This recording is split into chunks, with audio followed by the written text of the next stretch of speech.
lọ́kọ o. Ó yá fọwọ́ kan oyún ẹ sọ wípé màá fọwọ́ mi ọkùnrin lọ́mú, màá fọwọ́ mi obìnrin lọ́mú, màá dẹ̀ fọkọ mi náà. Ó yá fọwọ́ kan inú ẹ sọ wípé oyún àníbí lórúkọ Jésù, màá fi inú mi gbé ọmọ. Ó yá fọwọ́ kan ẹ̀yìn ẹ sọ wípé màá pọ ọmọ mi o. Apọ̀yè ni ìyá mi pọ̀ mí, èmi náà kọ ọmọ tèmi lá àpọ̀yè, ọmọ òní jábọ́ lẹ́yìn mi. Ó yá fọwọ́ kan ìdí ẹ sọ wípé màá rí ìdíjókòó nílé ọkọ. Ṣíbi òní ṣíbi ní ìdílé ọkọ. Gbogbo àwọn àti Juliana tọ́wọ́n jù ní sọ́kọ lọ́kọ. Holy Ghost àti Cordelia tọ́wọ́n kọ̀ ní sọ́kọ lọ́kọ.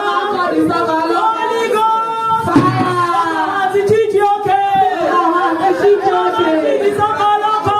Holy Ghost lọ́jú lù wọ́n nílé rọ́kọ tèmi o. Ó fún wọn ní Mount Odo, ó nílé kíìsì ọkọ mi. Ó fún wọn ní body odor, nílé ọjọ́ ọkọ mi o.